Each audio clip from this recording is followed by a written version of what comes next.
Hello everyone, मैं जेनियोल आपका बहुत बहुत स्वागत करता हूं अपने ऑनलाइन प्लेटफॉर्म पे। जो बच्चे प्लस टू अपियरिंग और साथ के साथ जेई के लिए प्रिपरेशन करें, और सभी बच्चों के लिए जो हमारे पास चैप्टर चला है अपने प्लेटफॉर्म पे, वो चला है डिटर्मिनेट्स का। तो डिटर्मिनेट के अंदर हमने प्रॉपर्टीज और प्रॉपर्टी बेस्ड क्वेश्चन हमने पूरे कंप्लीट कर लिए हैं। उसी बेस पे आगे बढ़ेंगे और सभी बच्चों को एक एक चीजें बहुत अच्छे तरीके से, बहुत ही लगन और मेहनत के साथ आपको करना है। अगर आपने अपनी मेहनत दिखाई है तो आपको आईआईटी में जाने से कोई नहीं रोक सकता, ये मेरी 100% गारंटी है। लेकिन आपकी तरफ से अपना 100% होना चाहिए। चाहे बच्चा एवरेज हो, चाहे बच्चा पढ़ने वाला हो, उन दोनों में सिर्फ इतना ही फर्क होता है कि जो एवरेज बच्चा होता है वो छोटी छोटी कमियों से डरता है, और जो इंटेलिजेंट बच्चा होता है वो क्या करता है कि जो भी कमी होती है उसको दूर करते चलता है, तो वो इंटेलिजेंट बन जाता है। तो एवरेज बच्चों में ये कमी होती है, तो ये इस चीज से आपको डरना नहीं होता। अगर आप अपनी कमियां दूर करोगे तो 100% आपको आईआईटी में जाने का मौका मिलेगा। कोई भी आपको रोक नहीं सकता। तो उसी बेस पे हम आगे बढ़ेंगे, जहां से हमने पिछले लेक्चर के अंदर जितने भी हमने क्वेश्चन किए थे उसी बेस पे आगे बढ़ते हैं। तो अगला जो मेरे पास क्वेश्चन रहेगा वो रहेगा भी, देखो ये डिटर्मिनेट दे रखा है और इस डिटर्मिनेट को सोल्व करना है। तो अगर इस डिटर्मिनेट को सोल्व करना है तो सबसे पहले आपके पास अब की बार इसके अंदर क्या कॉन्सेप्ट लगेगा, एक नई चीज आपको सीखने को मिलेगी। क्या कि देखो ना, तो अगर कुछ माइनस प्लस करूं तो कुछ नहीं बन रहा है। अगर कोई ऑपरेशन लगाऊं तो इस पे ऑपरेशन लगना पॉसिबल ही नहीं दिखाई दे रहा है कि क्या माइनस करूं, कैसे रिड्यूस करूं। ठीक है, तो ये पॉसिबल नहीं हो रहा है। तो आपको क्या करना है, इस टाइप के डिटर्मिनेट में हमेशा आप रो के अंदर मैं क्या कर रहा हूं, ऑपरेशन लगा रहा हूं R1 में, ए की मल्टीप्लाई करा रहा हूं R1 के साथ। R2 पे ऑपरेशन लगा रहा हूं, बी R2 के साथ मल्टीप्लाई करा रहा हूं। R3 के साथ ऑपरेशन लगाऊंगा मैं, सी R3 करूंगा। अब एक बात बताओ कि हम जब भी कोई नंबर मल्टीप्लाई कराते हैं, कोई कॉन्स्टेंट या कोई भी अदर नंबर मल्टीप्लाई कराते हैं, तो वैल्यू ऑफ डिटर्मिनेंट हमेशा चेंज होती है। तो उसको स्टेबल करने के लिए मेरे को क्या करना पड़ेगा, अगर एबीसी से मैं मल्टीप्लाई करा रहा हूं तो बार क्या लगा दूंगा मैं, डिवाइड। किस तरीके से, देखो एबीसी से R1 R2 R3 के अंदर जा रहा है तो मैंने बार डिवाइड लगा दिया एबीसी का, और मैंने ए अंदर भेजा, इसके अंदर ए जा रहा है, इसके अंदर बी जा रहा है, इसके अंदर सी जा रहा है, इस तरीके से भेज रहे। ए अगर गया तो आपके पास क्या हो गया, A B square C square, A B C बन गया, कुछ दिखा, मन को शांति मिली। ए अगर मल्टीप्लाई हुआ तो ए बी, अंदर जाएगा तो ए सी हो गया। इसके साथ जाएगा, बी की मल्टीप्लाई जा रही है तो बी, तो मेरे पास सी स्क्वायर ए स्क्वायर हो गया, और ए बी सी बन गया बीच वाला। इसके साथ भी बी मल्टीप्लाई किया तो बी सी प्लस क्या हो गया, ए बी। अब इसके अंदर सी मल्टीप्लाई गया तो सी ए स्क्वायर बी स्क्वायर, यहां से हो गया मेरे पास ए बी सी, और मेरे पास जब सी मल्टीप्लाई हुआ तो ए सी प्लस बी सी, पूरा अंदर मल्टीप्लाई करा के मैंने दिखा दिया। तो आपके पास इस तरीके से बन गया। मैंने R1 R2 और R3 में ए बी सी की मल्टीप्लाई कराई, तो बार डिवाइड भी लगाना पड़ेगा ताकि डिटर्मिनेट में कोई चेंज ना आए। अगर ऐसा हो गया तो अब देखो, मैं अगर ए बी सी, अगर A B C common from C1 and C2, A B C इससे भी कॉमन आ रहा है और इससे भी कॉमन आ रहा है। अगर कॉमन आएगा तो मेरे पास क्या बनेगा, जब कॉमन आया तो मेरे को देखने को मिला A B C into A B C, common आ गया, कॉलम फर्स्ट से आया तो ए बी सी आ गया, कॉलम 2 से भी ए बी सी, तो हर एक रो या कॉलम से बाहर आता है हमेशा। और नीचे मेरे पास क्या बैठा है, ए बी सी। अंदर डिटर्मिनेट में देखो क्या बच गया भाई, यहां जब ए बी सी आ गया तो मेरे पास क्या बचा, सिर्फ बी सी। क्या बच जाएगा भाई, बी सी। यहां क्या बचेगा, सिर्फ सी ए। यहां क्या बचेगा, सिर्फ ए बी बच गया। अब यहां से आ गया 1 1 बचेगा, सिर्फ ए बी सी तो बाहर ले लिया। यहां मेरे पास सेम का सेम रखा मैंने, A B plus A C.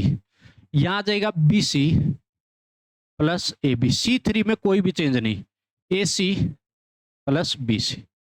ये हमारे पास आ गया डिटर्मिनेट, ये हमारे पास क्या हो गया अभी, डिटर्मिनेट आ गया। अब इतना आने के बाद अब आपको क्या करना है इस केस में कि मेरे पास अगर आपको दिखाई नहीं दे रहा है तो थोड़ा इधर कर देता हूं इस चीज को मैं अच्छे से ताकि दिख जाए ये वाली value A B plus A C, B C plus A B, तीसरा कॉलम ऐसे अच्छे से लिख लो ताकि दिखाई दे जाए इधर, ठीक है। अब देखो, अब आपको अगर याद है कि अगर मैं इसको इसमें ऐड कर दूं तो क्या बनेगा, क्या ऑपरेशन लगाया, नेक्स्ट ऑपरेशन लगाया मैंने कि C3 पे लगा दिया C3 प्लस क्या कर दिया C1 कर दिया, कॉलम 3 में कॉलम फर्स्ट ऐड करता हूं तो मेरे पास देखो क्या बनेगा, A B plus A C plus B C हो गया, A B B C C A B इधर ऐड होगा A B B C C ए, तो मैं अच्छे से लिख सकता हूं। अब मेरे पास एक बात बताओ, एक तो यहाँ पे कटा, सिर्फ मेरे पास क्या बच गया, ए बी सी बच गया, क्या बच गया, सिर्फ ए बी सी, और क्या है बी सी सी ए और ए बी सेम का सेम, ये 1 1 सेम का सेम, इधर अगर ये ऐड जाके हुआ इसमें ऐड हुआ तो मेरे पास हो गया, सुधार के लिखता हूं साथ के साथ बी सी प्लस सी ए, ऐसा बनेगा भी, ये वाला भी इसमें ऐड होगा तो A B plus B C plus C A, सुधार के लिख रहा हूं साथ के साथ, इधर लिखा मैंने A B plus B C plus C, इतना बन गया। इतना बढ़ने के बाद यहां से इस पूरे से ये सेम हो गया तो पूरे से कॉमन आएगा, पूरे से कॉमन आ गया तो A B plus B C plus C A common from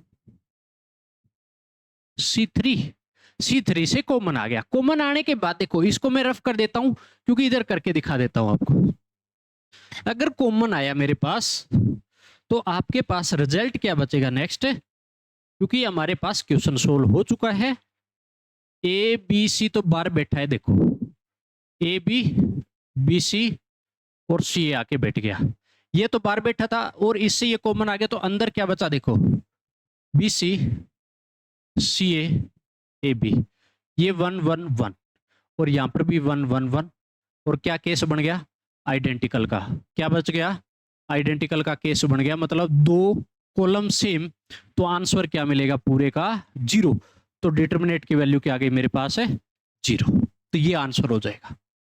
तो आपको हर बार इसी तरीके से सोल्व करना है, जब आपको इस टाइप का क्वेश्चन दिख जाए कि कुछ नहीं बन रहा है, आपको एबीसी की फॉर्म दे रखी है या एक्स वाई जेड की और रूट पटांग सी चीजें दे रखी है कि उससे कुछ नहीं बढ़ रहा है, ठीक है, तो जब आप मल्टीप्लाई करा के देखोगे तो आपका दिमाग दौड़ेगा। इसके अंदर भी दो तरीकों से क्वेश्चन होते हैं, सिर्फ एक तो जो मैंने आपको करवा दिया है, एक दूसरा तरीका भी आएगा, ठीक है, वो भी मैं आगे जाके आपको बताने वाला हूं, तो आपको बहुत अच्छे तरीके से करना है। तो ये हमारे पास क्वेश्चन हो जाएगा। अब नेक्स्ट क्वेश्चन पे चलते हैं, क्योंकि हमारे को देखो स्पीड से चीजें करनी पड़ेगी 1 बाय 1, धीरे धीरे करेंगे तो हमारे पास इतना टाइम नहीं है। सोल्व डिटर्मिनेट, डिटर्मिनेट को अगर सोल्व करते हैं तो हमारे पास एक बात बताओ, इस टाइप से एक चीज और बताता हूं कि ये हमारे पास टाइप जो होता है इसमें क्या मिलेगा, पूरे में 1 1 है, A B C A square B square C square, तो आप क्या करोगे इस केस में, इन दो 1 को आप 0 बढ़ा दो। कैसे बना सकते हैं ये चीज देखिएगा, अगर मैं R3 पे या R2 पे पहले लगा दो, R2 पे ऑपरेशन लगाता हूं, R2 माइनस R1 किया, दूसरा ऑपरेशन मैंने क्या लगाया कि R3 पे लगा दो, R3 माइनस R1 कर दूं, R2 और R3 में से R1 माइनस कर रहा हूं मैं, तो आपके पास इसमें से ये माइनस करूंगा तो 0 हो जाएगा, इसमें से भी ये भी क्या बन जाएगा 0 बन जाएगा, तो मेरे पास डेल्टा इज इक्वल टू कितना बनेगा अभी, ये 1 ए स्क्वायर तो सेम का सेम, अब 1 में से 1 जाएगा 0, B minus A, B square minus A square बन गया अभी आपके पास, ये हो जाएगा मेरे पास इस तरीके से, ठीक है। इतना होने के बाद इसमें से 1 में से 1 जाएगा 0, सी माइनस ए, इसमें से ये जाएगा सी स्क्वायर माइनस ए स्क्वायर, और क्या लग जाएगा डिटर्मिनेट। अब यहां से एक चीज देखो कि जब भी मेरे पास B square minus A square, क्या ऐसे टूटेगा, ये B minus A B plus A, टूटेगा नहीं टूटेगा, ये एलिमेंट तोड़ के दिखा रहा हूं। क्या इससे अगर बात करूं तो ये भी ऐसे टूटेगा, सी माइनस ए और सी प्लस ए, टूटेगा नहीं टूटेगा? अगर इस तरीके से टूटेगा तो आपके पास देखो यहां से पूरे से कुछ कॉमन आ रहा होगा, B minus A and C minus A common from R2 and R3। R2 से तो B माइनस ए कॉमन आ रहा है, R3 से मेरे पास C माइनस ए कॉमन आ रहा है, क्योंकि इधर भी C माइनस ए जब तोड़ूंगा तो ये बनेगा। और जीरो के साथ कुछ फर्क नहीं पड़ना, जीरो के साथ कुछ भी मल्टीप्लाई दिखा सकते हो आप। बात आगे समझ, कॉमन आया मेरे पास तो डेल्टा इज इक्वल टू आपके पास B minus A C minus A तो आ गया कॉमन, आ गया तो मेरे पास 1 0 0 सेम का सेम। यहाँ तो a और a स्क्वायर तो सेम, इसमें तो कुछ किया ही नहीं मैंने, R2 और R3 में से लिया है, तो यहाँ भी 1 बन गया। यहाँ क्या बचा? b प्लस ए। क्या बचा? b प्लस ए। यहाँ से मेरे पास 1 बचा और c प्लस ए बच गया, ये आ गया मेरे पास। अगर ये आ गया तो अब इस केस में मैं क्या करूँगा, इसको ओपन करूँगा। तो मेरे पास ये जो क्वेश्चन बना है यहाँ तक का, अगर मैं ओपन करता हूँ इसको, ओपन टू, देखो जीरो सबसे ज्यादा, जीरो बनाने का हमारा पर्पज ये था कि इसको मैं इससे ओपन कर दूंगा, तो ओपन टू C1, क्योंकि जीरो सबसे ज्यादा इसी में बैठी है तो आसान पड़ेगा, आपकी मल्टीप्लिकेशन जो कैलकुलेशन वो शॉर्ट पड़ेगी। तो मैंने C1 से ओपन कर दिया, C1 से ओपन करूंगा तो बाहर जो बैठा है ना वो क्या बैठा है, B माइनस ए C माइनस ए, ये तो बाहर बैठा था। अब जब ओपन किया इसको तो 1 होगा मेरे पास, और 1 के साथ देखो ये तो पूरा डिलीट, ऐसे डिलीट, इसका इसका क्रॉस मल्टीप्लाई, तो 1 और C प्लस ए, तो आपके पास C प्लस ए, माइनस साइन लगेगा, इसका इसका क्रॉस मल्टीप्लाई, तो कितना है B प्लस ए। तो B प्लस ए ब्रैकेट में, क्योंकि आगे माइनस साइन है, 2 का सम है, तो आगे क्या बैठा है 0, तो माइनस 0 और प्लस 0, क्या कोई फर्क पड़ेगा? क्या कर दिया मैंने, माइनस 0 और प्लस 0, क्योंकि ये वाले तो 0 0 है तो मैंने लिखा है, इनको तो सोल्व करने की जरूरत भी नहीं है। ठीक है, माइनस 0 प्लस 0, इसके साथ जो भी ब्रैकेट के अंदर मल्टीप्लाई होगा, बार 0 बैठा है तो 0 बनाएगा, तो सोल्व करने की जरूरत नहीं होती है। यही पर्पज होता है अपने को यहाँ पे शॉर्ट फॉर्म में बढ़ाने का। देखो यहां से मेरे पास माइनस का ए, क्योंकि माइनस जाएगा तो ये माइनस और प्लस का ए तो कटेगा, कटेगा तो क्या बचा आपके पास, B माइनस ए C माइनस ए, अंदर क्या बचा C, ये माइनस इसमें भी जाएगा तो आपके पास हो गया C माइनस बी, ये बन गया। अब देखो जो आंसर देता है वो किस तरीके से देता है, आंसर तो आ गया, लेकिन जब आपको फाइनल आंसर देगा वो ऐसे देगा, अगर मैं इससे माइनस कॉमन लेता हूं, माइनस कॉमन लिया तो A माइनस बी बन गया। अच्छा इससे भी C माइनस बी से भी माइनस कॉमन लिया तो प्लस हो जाएगा आगे और B माइनस सी बन जाएगा ये, और C माइनस ए सेम का सेम, जो कि पीछे हमने सुधार के लिख दिया। तो ये आपके पास आ जाएगी डिटरमिनेंट की वैल्यू, जो कि आपको इस तरीके से सोल्व करनी है, ये आंसर हो जाएगा। बहुत इंपॉर्टेंट क्वेश्चन है, बड़े काम की चीज है, आगे जाके बताऊंगा। अभी ये 2-3 डिटरमिनेंट अलग अलग होते हैं स्टैंडर्ड, इनके बारे में आगे जाके भी पूरा एक साथ लिखाऊंगा अभी किस तरीके से आपको करना भी है। तो आपके पास ये हो जाएगा पूरा का पूरा सोल्व करने का तरीका, और 1 बाय 1 चीजों को करना है, कोई भी ज्यादा जल्दबाजी नहीं करनी है किसी प्रकार से। अब हमारे पास नेक्स्ट जो चलेगा वो मेरे पास आता है नेक्स्ट डिटरमिनेंट, जिसको हम किस तरीके से सोल्व करेंगे ये देखिएगा। हमारे को क्या दिया है, x Y z, x square y square z square, x cube y cube z cube, ये दे दिया। अगर आपको ये दिया गया है तो जब भी आप इसको सोल्व करोगे तो आपके पास क्या बचेगा, ये चीज देखो। तो आपको इसको सोल्व करने के बाद हमारे पास जो आंसर, सबसे पहले दिमाग दौड़ाना है कि क्या आपके पास कुछ कॉमन आ रहा है किसी रो या कॉलम से, क्या आपके पास किसी प्रकार से सब्ट्रैक्ट करते हो या कोई आप ऐड करते हो रो कॉलम को, तो क्या आपके पास कुछ बन रहा है। इस टाइप के जब क्वेश्चन में दिख रहा है एक्स वाई और जेड भरपूर मात्रा में दिख रहा है मेरे को, तो मैं क्या करूंगा, इनमें से कुछ कॉमन लेने की कोशिश करता हूं। तो मैं करूंगा common x Y z common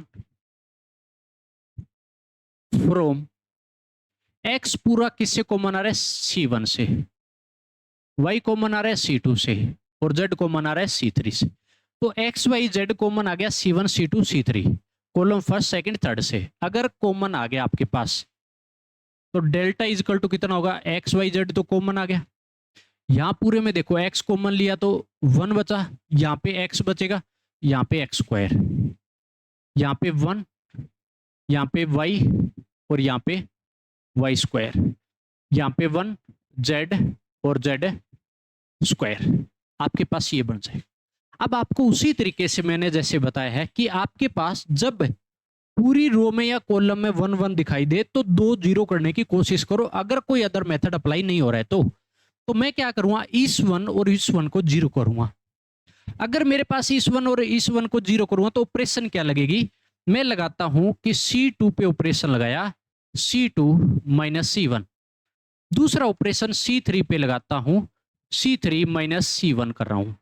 तो मेरे पास देखो क्या बना, एक्स वाई और जेड तो बाहर बैठा ही है, ये 1 एक्स और एक्स स्क्वायर सेम का सेम, कुछ नहीं गया। इसमें से जब ये जाएगा 0, y minus x, y square minus x square, 1 minus 0, sorry 1 minus 1 क्या हो गया 0, z minus x, z square minus x square, ये हो गया मेरे पास डिटर्मिनेंट। अब अगर ये हो गया तो यहां से उसी तरीके से जो पिछला क्वेश्चन हमने सेम किया था कि यहां से y माइनस एक्स कॉमन आ रहा है, यहां से z माइनस एक्स कॉमन आ रहा है, तो मैं क्या लूंगा यहां से y minus x and z minus x common from C2 and C3। दूसरे और तीसरे कॉलम से कॉमन आ रहा है। अगर कॉमन आए तो मेरे पास देखो क्या क्या बनेगा। अब एक्स वाई जेड तो जो है वो बार बैठा ही है, अभी एक्स वाई जेड जो है वो बार बैठा ही है। अगर ये बैठा है तो मैं क्या करूंगा, अभी इस केस में देखो 1 एक्स एक्स स्क्वायर सेम का सेम 1, सॉरी साथ में जो कॉमन है वो भी दिखा देता हूं क्या क्या कॉमन लिया है। मैंने लिया है y माइनस एक्स कॉमन ले लिया और दूसरा क्या ले लिया, z माइनस एक्स कॉमन ले लिया। अब देखो क्या बचा, 1 एक्स और एक्स स्क्वायर तो सेम का सेम, कुछ नहीं किया। यहां से 0 1 0 1 और y प्लस एक्स बचेगा ना, same previous equation y square x square का फॉर्मूला। यहां से 0 1 और z प्लस एक्स यहां पे बच गया। क्या इतना बचा, देखो पिछला ही क्वेश्चन सेम का सेम चल रहा है, कुछ भी नई चीज नहीं आएगी। अब इसको ओपन कर दो, अब की बार ओपन टू R1, क्योंकि सबसे ज्यादा 0 क्या है R1 में। ओपन करो भी डायरेक्ट, कोई दिक्कत ही नहीं है। तो एक्स वाई जेड तो बैठा है, ठीक है, y minus x Z minus x, ठीक है।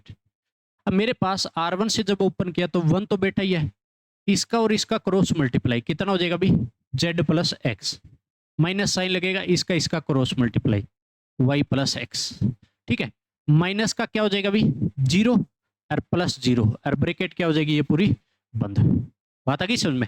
ये होने के बाद मेरे पास क्या बचा, अभी जैसे ही माइनस जाएगा तो माइनस का y और माइनस एक्स, तो माइनस एक्स प्लस एक्स तो कटेगा, तो सिर्फ क्या बचा आपके पास ये चीज देखो, एक्स वाई जेड, यहाँ पे आपके पास y minus x Z minus x और यहां बच गया z माइनस वाई। बस सुधार के लिखना है। अब आगे क्या लिखना है कि इससे माइनस कॉमन आ रहा है, एक्स वाई जेड तो बैठा है, माइनस मैंने इससे कॉमन लिया तो माइनस आ गया बाहर, तो एक्स माइनस वाई बन गया। अब y माइनस जेड अगर इसको बनाऊंगा तो माइनस फिर एक कॉमन आएगा तो प्लस हो जाएगा, तो y माइनस जेड बन गया और z माइनस एक्स बन गया। तो आपके पास ये आ गया डिटरमिनेंट की वैल्यू। तो एक पेयर में आंसर दिखाई देगा x Y z, x minus y, y minus z, z minus x. तो आपको इस तरीके से डिटरमिनेंट को सोल्व करना है। बहुत ही अच्छे कॉन्सेप्ट के साथ सारी चीजें हम करते जा रहे हैं अभी, ठीक है ना। किसी प्रकार से अगर आपको डाउट लग रहा है तो मेरे को अच्छे से बता दीजिएगा कि मेरे को ये पूछना है, मेरे को ये दिक्कत आ रही है। अगर कोई और भी चैप्टर के अंदर दिक्कत आ रही है तो वो भी आपको 1 बाय 1 में आपका क्लियर कर दूंगा। जब जेई का एग्जाम होगा तो आपको सारी चीजें आती हुई मिलेगी, किसी प्रकार से कोई दिक्कत आपको नहीं मिलेगी। तो इस तरीके से सोल्व करना है। भी सोल्व करने के बाद हमारे पास ये क्वेश्चन तो हो जाएगा। नेक्स्ट क्वेश्चन भी कर लेते हैं, क्वेश्चन पे क्वेश्चन, क्वेश्चन पे क्वेश्चन चलते जाएंगे और 1 बाय 1 चीजें क्लियर होती जाएगी। क्योंकि अब ये जो चैप्टर है प्लस 2 लेवल पे तो बस खत्म होने वाला है, 2-3 क्वेश्चनों में खत्म हो जाएगा। फिर सिर्फ और बचेगा जो आपका जेई का पूरा पोर्शन है, ठीक है। तो प्लस 2 वाले बच्चे तो इतने तक देखेंगे तो भी काम चल जाएगा। जस्ट इस लेक्चर मान के चल सकते हो, उसके बाद 1-2 चीजें और बच सकती है। तो यहां से पूरा कंप्लीट हो जाएगा। इस लेक्चर के बाद आप आराम से कर सकते हो। लेकिन मैं जो आपको करवा रहा हूँ वो जेईई मेन और एडवांस तक का पूरा काम करवा रहा हूँ, तो मैं पूरा इस चीज में कहीं पर भी दुख दर्द भाव दिखाने वाला नहीं हूं। चाहे बच्चा 2, चाहे बच्चा 3, चाहे बच्चा 4 पढ़े, मैं उस चीज से बिल्कुल ही संतुष्ट हूं। लेकिन अब मेरे को क्या चाहिए, बिल्कुल क्वालिटी और क्वांटिटी आपको डिलीवर करनी है, ताकि आप भी बिल्कुल संतुष्ट हो जाए और आपको एक एक चीजें बहुत अच्छे तरीके से आए। ठीक है ना? तो ऐसे ही आपको पूरा का पूरा काम करना है। तो बार बार आपको मैं नहीं कहूंगा कि आपको किस तरीके से चीजें चलानी है, जो मैं चीज कह रहा हूं उस तरीके से आप चलते जाओ, बस सिंपल सी बात है। देखो नेक्स्ट क्वेश्चन हमारे पास आता है, तो इसी तरीके से आपको इस क्वेश्चन में भी डायरेक्ट दिख रहा है कि यहाँ पे इसको मैं 1 बनाता हूं, इसको सॉरी इस 1 को 0 और इस 1 को 0 बनाता हूं। क्या इन दोनों को 0 बनाऊंगा तो कैसे बनेगा? तो 0 बनाने के लिए मैं क्या करूंगा कि ऑपरेशन लगाऊंगा। अभी ऑपरेशन क्या लगाएंगे भैया? अब बात ये आती है, ऑपरेशन लगाएंगे चुनु मुनु, इसको 0 करेंगे तो R2 पे ऑपरेशन लगाया, R2 माइनस R1 कर सकता हूं ना? ठीक है, किसी प्रकार का दुख दर्द भाव नहीं दिखाना।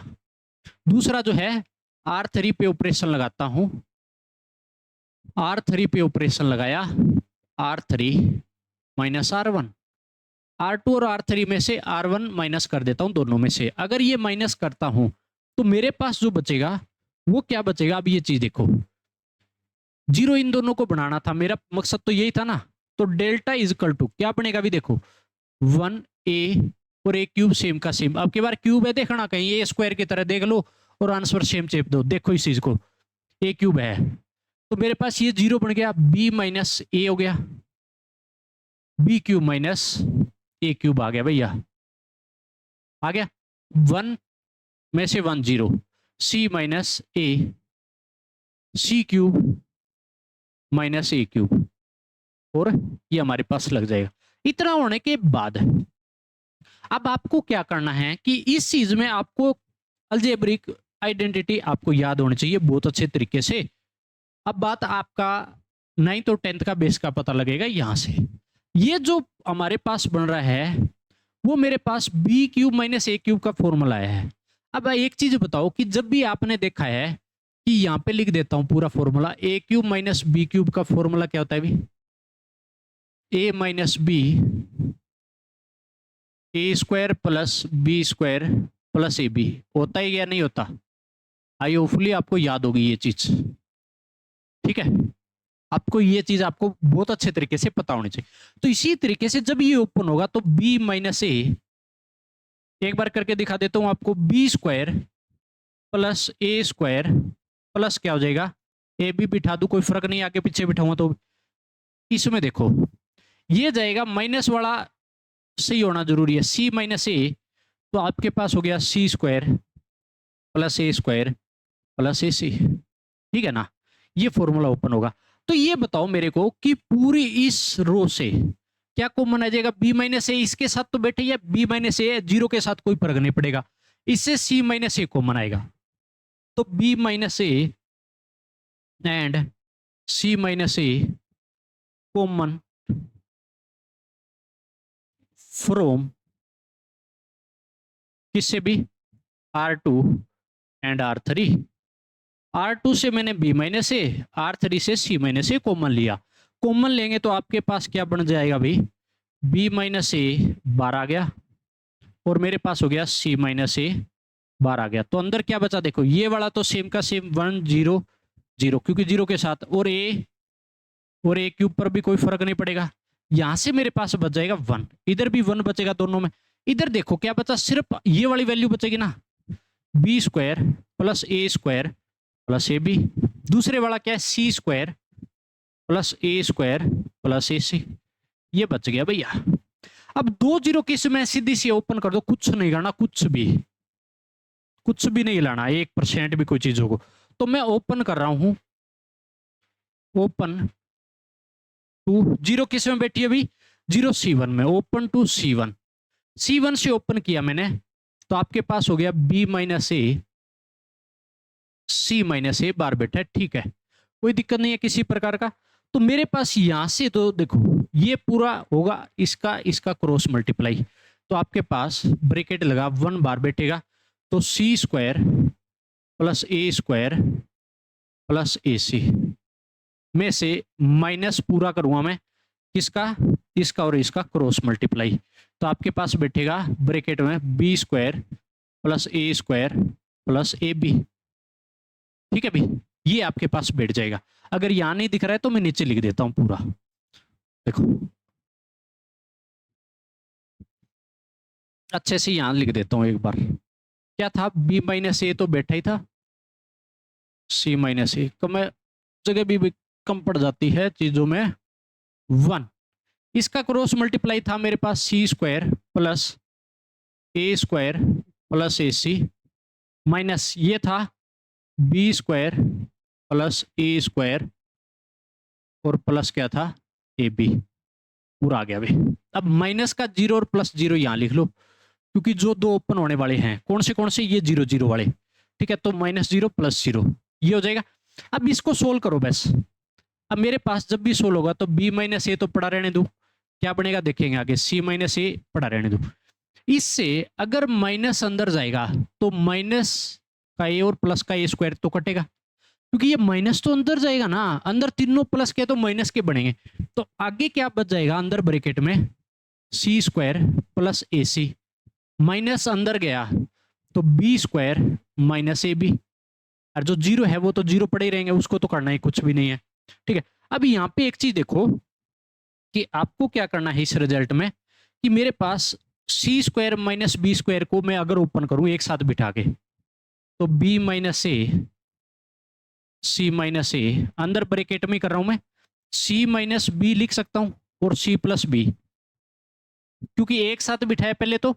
अच्छा, इससे और इस वाले से कुछ कॉमन आ रहा होगा, मेरे पास कॉमन आ गया ए कॉमन आ गया, तो क्या बचेगा सी माइनस बी बचेगा, बच जाएगा भी, सी माइनस क्या बचेगा बी। इतना बचने के बाद पूरे से सी माइनस बी पूरे से कॉमन आ रहा है, क्योंकि ये एक साथ बैठा है और ये एक साथ प्रोडक्ट में, तो सी माइनस बी जैसे ही कॉमन लिया तो बी माइनस ए सी माइनस ए, और मैंने सी माइनस बी भी इससे कॉमन ले आया, तो अंदर जो ब्रैकेट में बैठेगा वो ये तो कॉमन आ गया, तो सिर्फ क्या बचेगा सी प्लस बी, और यहाँ पे सिर्फ ए बचेगा जो कि ये है, ये ब्रैकेट में बच गया। अभी इसको सुधार के लिखना है, कुछ नहीं आंसर आ गया। अब देखो ए माइनस बी बनाओ तो माइनस कॉमन लिया तो ए माइनस बी बन गया, इसको बी माइनस सी बनाऊंगा इस वाले को, तो माइनस कॉमन लूंगा तो प्लस हो जाएगा वापिस बी माइनस सी माइनस ए बैठा ही है, और ये ब्रैकेट में क्या है इसको सुधारूं तो ए प्लस बी प्लस है सी, तो ये आपके पास क्या हो जाएगा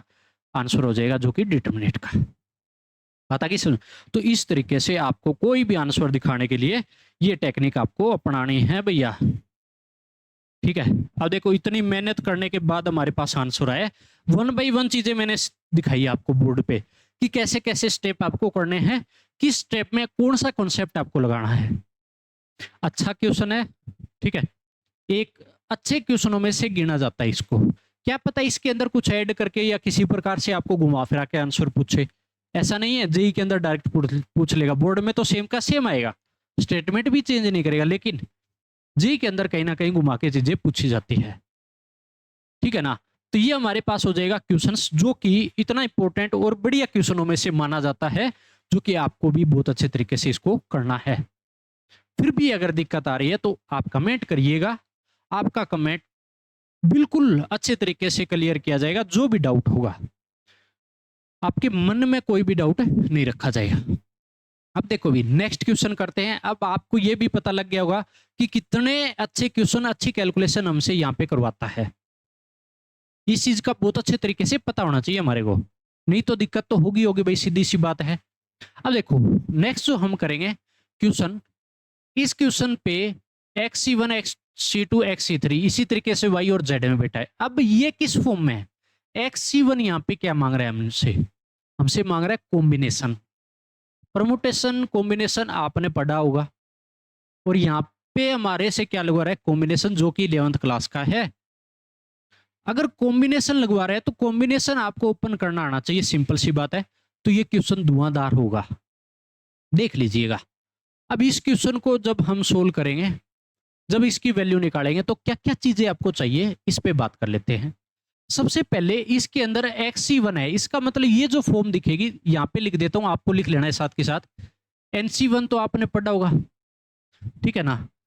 ये कलर अच्छा दिख रहा है, नहीं दिख रहा है तो दूसरा कोई अच्छा लेते हैं, चलो व्हाइट ही ले लेते हैं। जिंदाबाद है हमेशा।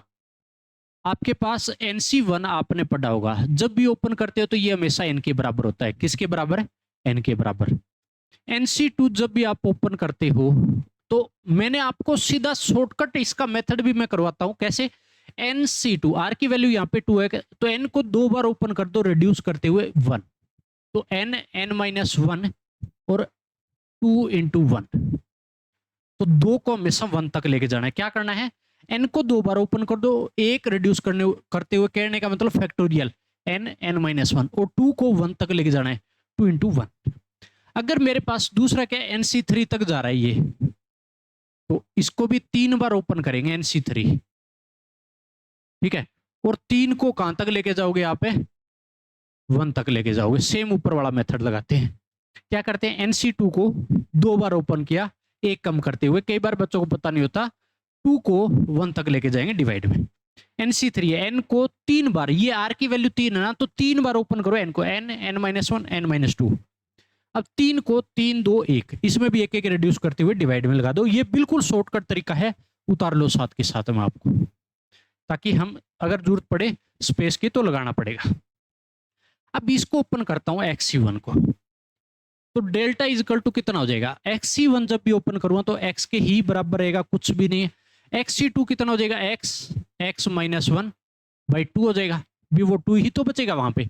XC3 को देखो, x-1 x-2 डिवाइड बाई कितना हो जाएगा? देखो ये 6 बन जाता है, तो इसमें भी कितना बनेगा? 6 बनेगा। सीधा लिख रहा हूं, वहां पे देख लो आप, y हुआ, YC2 y-1 divide by 2, YC3 करूंगा तो y-1 y-2 डिवाइड बाई क्या हो जाएगा? इसमें भी 6, ठीक है ना, ये भी 6 हो गया। यहां से z वाला बच गया, z-1 डिवाइड बाई 2। अब हमारे पास यहाँ क्या है? z-1 z-2 डिवाइड बाई 6, ठीक है ना। तो सिर्फ 3 चीज वही लगी है सब में भी, एक्स वाई जेड की कोई फर्क नहीं पड़ता इस केस में, एन की जगह एक्स वाई जेड बैठे सब में। अगर ये हो गया तो मैं क्या करूंगा? अब यहाँ पे देखो, एक्स एक्स एक्स सब में बैठा है, वाई वाई वाई सब में बैठा है, जेड जेड जेड सब में बैठा है। तो एक्स वाई जेड मैंने कॉमन ले लिया, यहां से क्या ले लिया? X Y z common. तो यहां से मेरे पास हो गया एक्स वाई जेड कॉमन आ गया। अब दूसरा तरीका हमारे पास, एक्स वाई जेड तो इससे पूरे से कॉमन आया, तो बचा हुआ बाकी लिख दो। क्या है? साथ के साथ लिख लो भी कि अगर मैंने कॉमन लिया ना, अगर किसी को बच्चे को लग रहा है क्या लिया मैंने, x Y z common from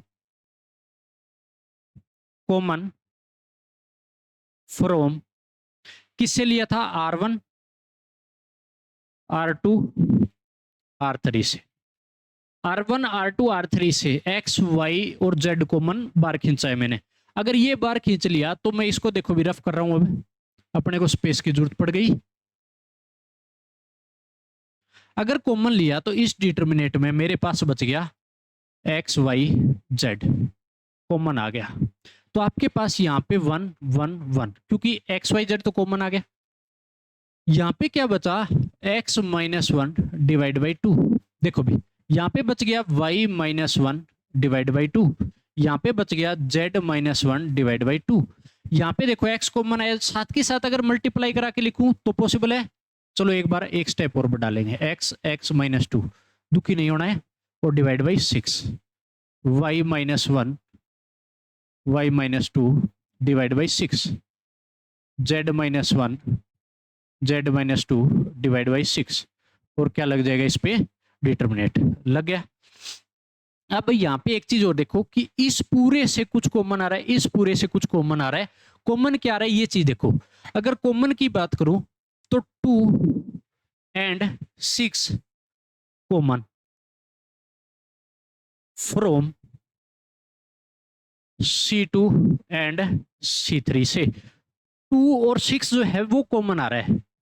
अगर वो कॉमन आया तो आपके पास X Y Z divide by क्या बन गया, 12 बन जाएगा। अभी 2 और 6 मल्टीप्लाई करा दिया साथ के साथ, तो यहाँ पे 1 बचा ही था, चलो 1 1 लिख दो, लिख दिया। यहाँ पे सिर्फ क्या बचा, x माइनस 1, क्योंकि इससे 2 कॉमन आ गए। यहाँ पर भी क्या बचा, y माइनस 1, और यहाँ पर भी क्या बचा, z माइनस 1। यहाँ पे एक बात बताओ कि अगर मेरे पास जो बचेगा वो क्या बचेगा, x माइनस 1, x माइनस 2। नीचे वाले में भी क्या बचा, y माइनस 1 और y माइनस 2। यहाँ से भी z माइनस 1 और z माइनस 2। इतना हो गया। इतना होने के बाद अब एक ऑपरेशन और लगाते हैं भी। ऑपरेशन क्या लगाएंगे वो चीज देखो।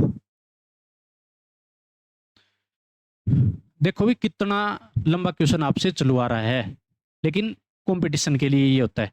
अगर मैं यहाँ पे ऑपरेशन लगाता हूं और साथ के साथ एक चीज और देखो कि अगर मैं इसको सोल्व करता तो क्या बनेगा।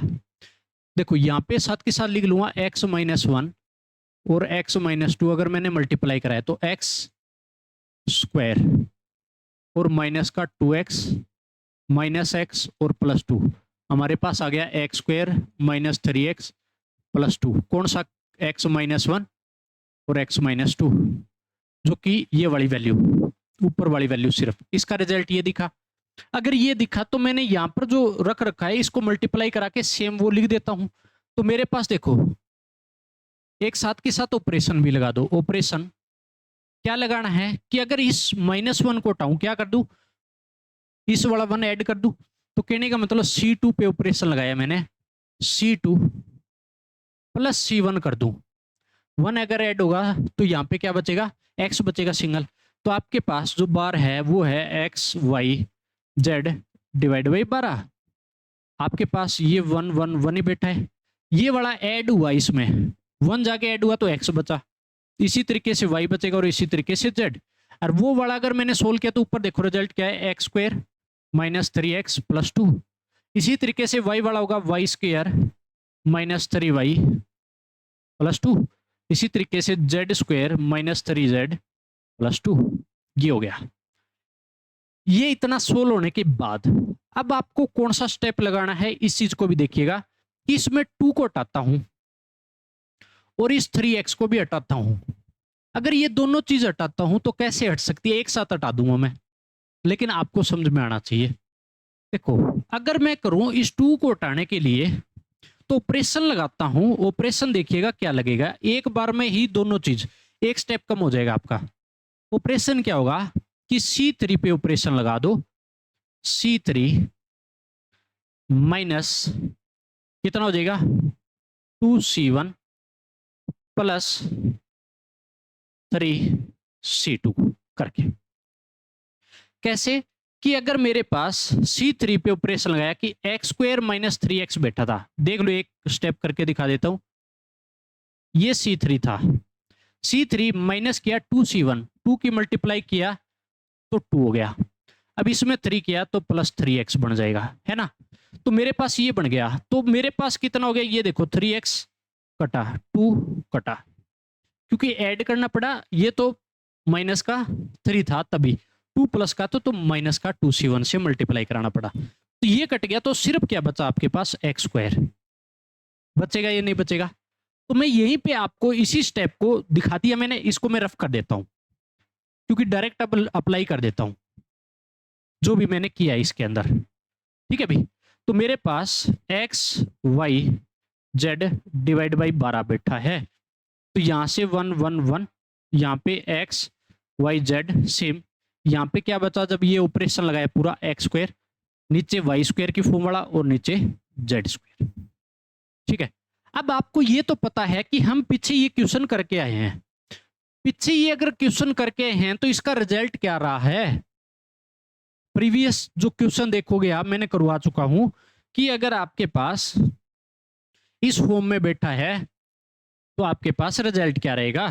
तो अगर रिजल्ट की बात करें तो देखो एक्स वाई जेड अपॉन 12 तो बैठा ही है, इनटू में जब इस पूरे डिटर्मिनेंट को सोल्व करूंगा तो इसका रिजल्ट मेरे पास क्या था, एक्स माइनस वाई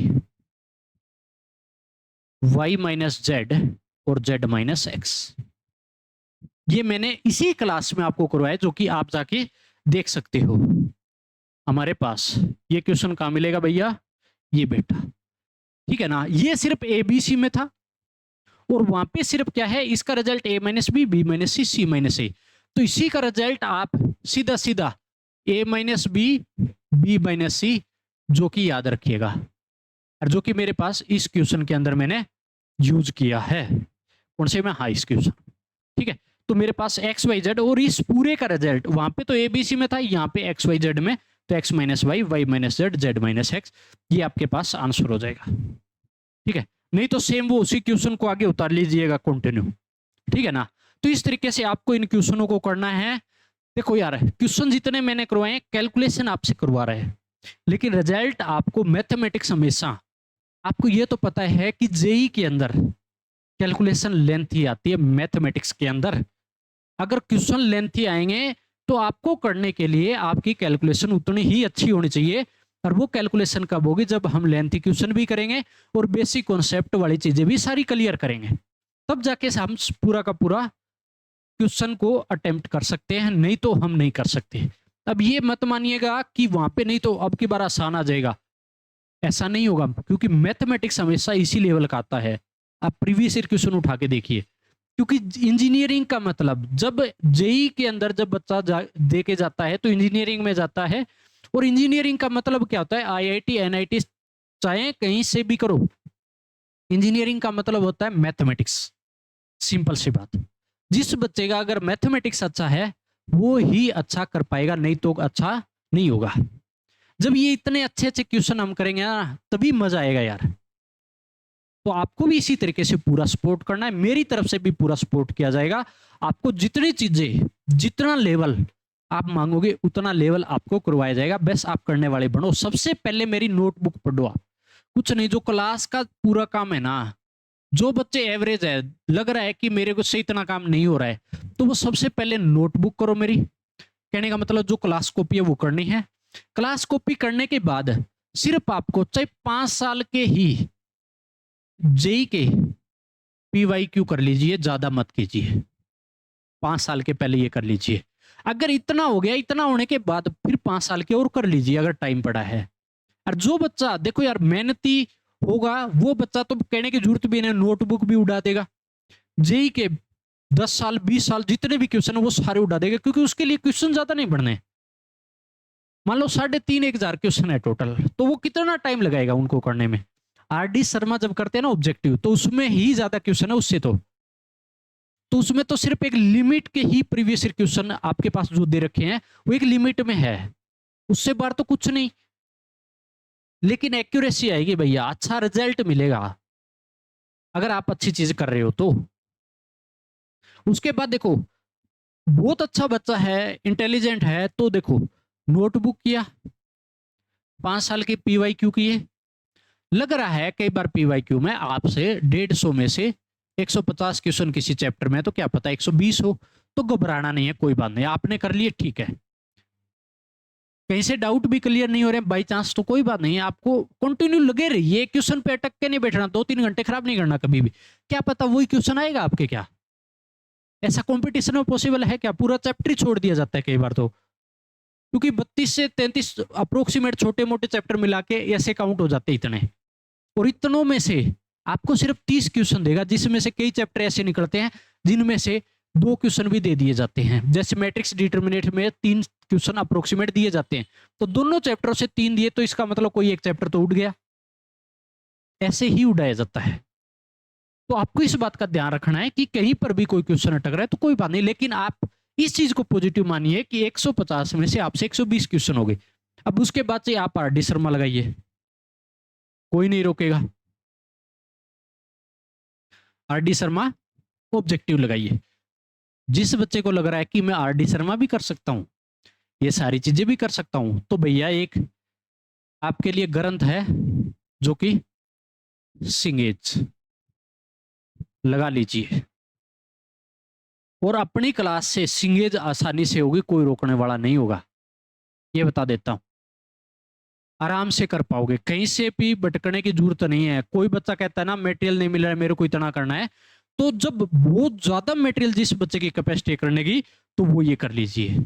कम पे करते हैं नोटबुक प्लस 5 साल के पीवाईक्यू और फिर आर डी शर्मा कर लीजिए। तो ये लिमिट के अंदर बन के आप कीजिए, क्योंकि जब पीवाईक्यू करते हैं तो आर डी शर्मा के अंदर क्या होगा कि बहुत सारे क्वेश्चन आप जाके देखोगे ना, आप जो आर डी शर्मा आती है नहीं, उसके अंदर प्रीवियस ईयर क्वेश्चन मिलेंगे आपको बहुत ज्यादा, तो आधे काम तो वही निकल गया आप।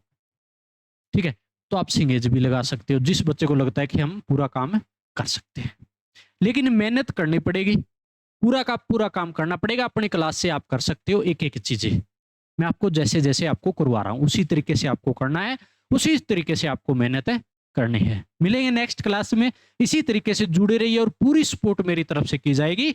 आप भी अपने प्लेटफॉर्म पे जुड़ के पूरा सपोर्ट कीजिएगा।